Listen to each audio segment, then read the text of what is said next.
Hey guys, Brian Barrera, CEO LC Innovation. This is part four of the 5-2 employee framework. I thought it was going to be 15 minutes, one part. This model is just talking to me. It's just really, getting me to say everything there is to know about this model, letting you know how effective it can be. And I'm probably going to do two more videos, just letting you know. So it's going to be probably 5 to 6 parts, but I'm almost done. We're well over the halfway mark. But yeah, let me get back to where we were at. Knows when to pause, not just when to pounce. That's the last thing I was talking about. And I explained in the last video how that's so important. How when you just don't spew out answers, um, a lot of the older demographics, a lot of the older trainings um, that have been put into place talk about this kind of stuff of just being very quick and answering stuff. But I think it's more important to be quick and answer. I don't know. Let me put that on pause. Let me find out exactly what is you're looking for. Let me get that answer for you, and then I'll get back to you. Some people see that as weakness, but it's not a weakness. It's a perfect answer because you don't know, and you're going to build trust with that. And like I said, a lot of the older trainings, a lot of the older business gurus and stuff who were very effective in their time, and some of their stuff is really effective today as well. I disagree though on this certain aspect that it's not best to just give an answer of what you think it may be. It's not best, and I know a lot of owners that do this of when they speak up and they say that their company can do things that there are other employees that have to pay for their answers, that have to pay for their responses.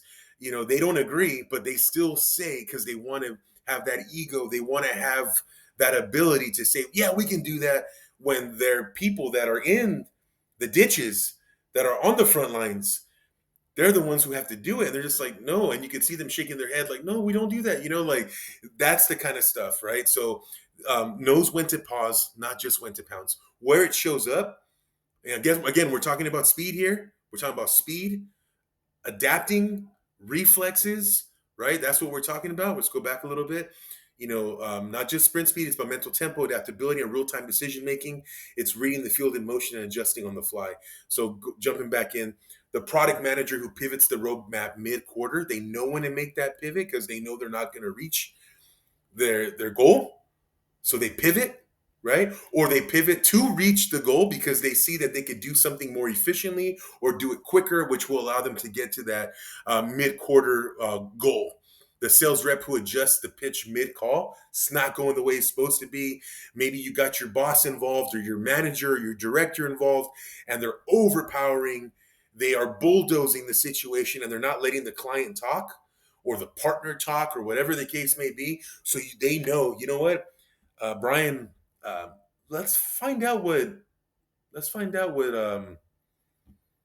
Brian with an I wants to talk about, right? So let's find out what Brian with an I wants to talk about, or you can also just ease it in Brian with a Y. I just want to make sure like we hear what Brian with an I has to say. I want to make sure we do that today. We've gone into this meeting now 30 minutes. We have a 45-minute window to do this. And I just think that we need to pay attention a little more to what Brian with an I has to say. But yeah, so understanding, adjusting that call, or at the same time, if we're just selling something, but this conversation with your client has engineers on that call, has technical people on that call. So it's no longer a sales pitch. It's now become where they want to know if you can do what you say you're going to do. So it's a technical call, and they know you're a sales guy. They know you know your stuff, but you're not the engineer. You're not the technical person. You're not going to be at that machine. You're not going to do the drawings. You're not going to work on the Gantt chart. You're not going to create the cap table. You're just the talker. You're just the sales guy. So you know in that call to get this person involved and have them speak a little bit more. You also know to say, hey, you know what? Can we take a 5-minute break real quick? Or can you give us 1 minute? I'm going to jump off camera real quick for 60 seconds.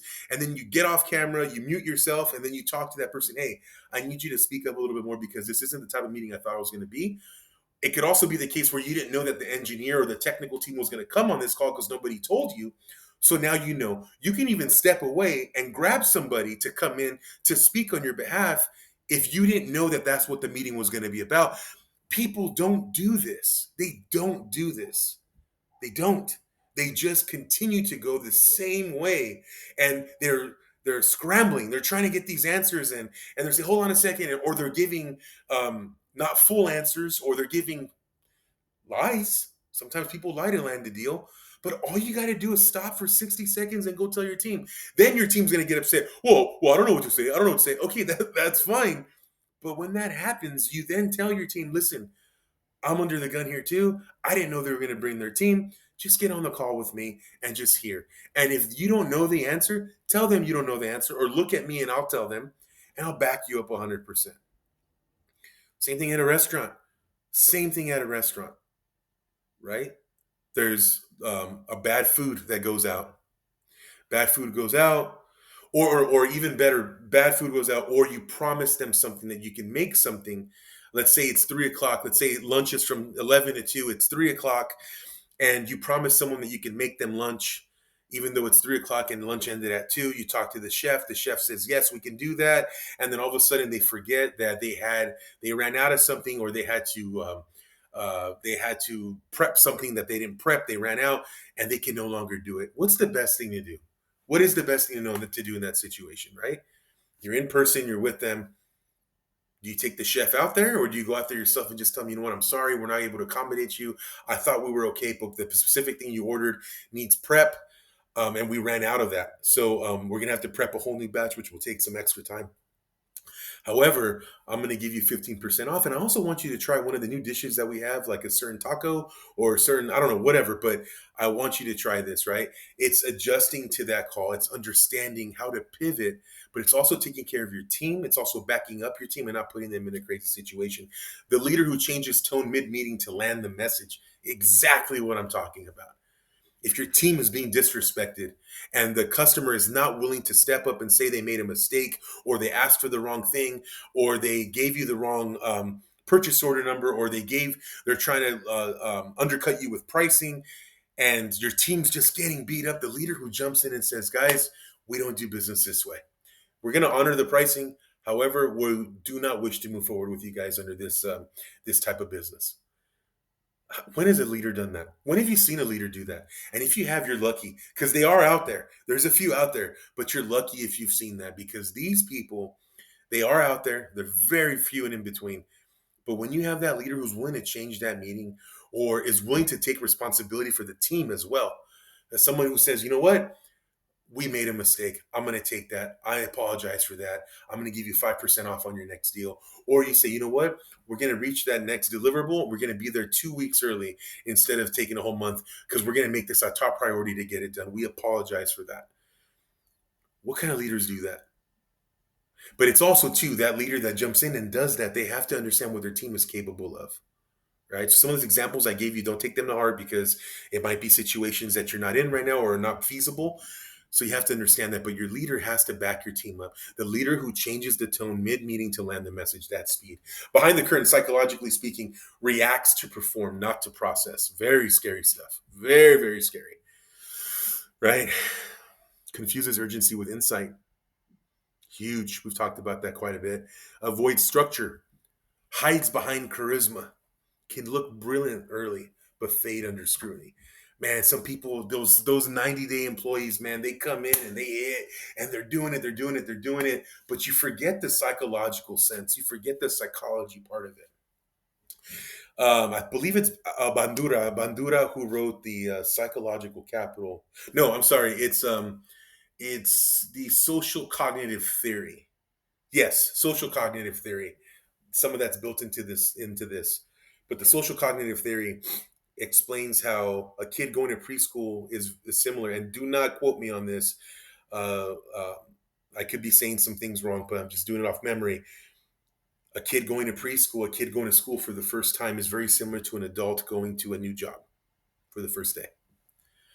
A kid going to school, their parents are authority figures. So when they go to school, they want to see who the alpha is. They want to know who is the authority figure, who's going to tell them they can't do this, or they can do this, or they can't do that.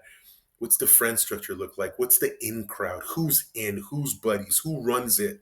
Right? Who's under the radar? Who's really in control? Same thing when a person, an adult, goes to a new job. They want to see how much they can get away with. They want to know who's the in crowd. They want to know who makes the real decisions. They want to know how can they move up. How can they move up? When can they move up? Sometimes they backstab. Sometimes they partner with the right people. Sometimes they're there and they really do want to work and they love getting the job done, right? But those 90 days is so huge because you could be dealing with someone that's just a yes person, that's just saying yes and doing all things you're asking to do. But when you hired this person, you specifically told them, I need someone who's going to do what I need them to do, but also can take this away from me. So those first 90 days, they're doing everything you asked them to do. They're doing it very, very well. But they are not doing any new initiatives on their own. They're not implementing anything new on their own. So 50% of the reason behind you hiring them had to do with them taking duties away from you, but the other 50% was creating new duties that could be preventative, that can save you in the long run. Not just what's going to save you today, which is called firefighting, but also what's going to save you tomorrow. What's going to minimize the risk of doing more firefighting, because nobody wants to firefight. And if you work at companies that preach and believe in firefighting as their core competency, it's not a company to be at. Firefighting is not good. It's not good. So if somebody like prides themselves over that, that's the same thing as me saying, I just love, I just work best under chaos. I work best under pressure. It's the same exact thing. You don't want to be a part of that. If you have to work under pressure because you really want to land a deal and a client threw something at you last minute, then you got to do what you got to do. I'm totally for that. And if your team can handle it, make it happen. But that shouldn't be an everyday occurrence. Business should not be ran that way. So yeah, it's that employee that comes in and man, they're so good, they're doing so great, they're doing everything, everybody loves them. But after 90 days, the truth starts to come out and you start seeing the real person. You start seeing the real reason behind them doing what they're doing, right? Awesome. Next one is arm strength. What it is: communication reach, influence, and expressive clarity. Like I said earlier, we're going to get into arm strength. So it's kind of confusing, right? Influence, communication. How is that arm strength, right? Outreach for a salesperson throwing that ball, right? A player throwing that ball. They want to reach their base. They want to reach home plate. Same thing for a salesperson in arm strength is how far can their outreach go? What is their pipeline? How does the pipeline look? Do they believe in pipeline? Right? So baseball ends the outfield cannon, the throw that stops a runner cold. It's about range, accuracy, and presence, and it only works if it's backed by real fundamentals. In business, translates complexity into clarity, aligns stakeholders across functions and levels, builds trust through emotional intelligence, holds the room without dominating it. Influence, outreach, alignment, communication, aligns stakeholders across functions and levels, builds trust through emotional intelligence, reciprocity, sympathy, empathy, emotional intelligence, right? Holds the room without dominating it. Emotional intelligence, knowing exactly what's going on, knowing when to press that button, knowing when to push the gas a little bit more, when to take a step back. The other items kind of talked about this as well, but this one is about understanding when you got to throw that ball, how far you got to throw that ball. Really adjusting, right? Where it shows up, the executive can speak to the board and the front line. I can speak to the janitor. I can speak to the board members. I don't disrespect the janitor because I know that's an important job that needs to be respected. I'm not going to disrespect the people on the floor. I'm going to talk to them the way I talk to the people in the board.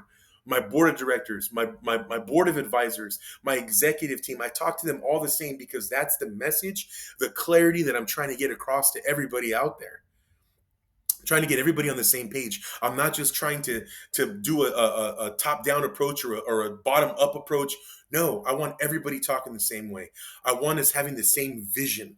I understand that we're all not going to be on the same page, but as long as we understand what the vision is, we're going to get there together. And I'm going to speak that vision when it's a bad day. I'm going to speak that vision when it's a good day. And I'm going to keep talking about that vision because that vision is what gets people going. It's what keeps people going. It's what motivates everybody.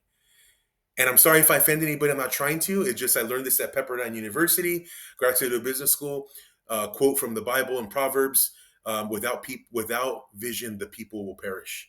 So huge. Whether you're religious or not, it's such a huge statement. Without vision, the people will perish. It's so powerful to think of that because you have to have that vision, right? Where it shows up. We talked about that behind the curtain. Performs to impress, not to connect. That could be the bad part of it, right? You're flashing that cannon, you're overthrowing it, you completely overthrew it when you should have hit the cutoff guy. You didn't have to hit that home run. You could have got to second base and just passed it there. You didn't have to get that extra base. You didn't have to do that. You didn't have to overthrow it. You could have just got it to where it needed to be, right? Performs to impress, not to connect. Your performance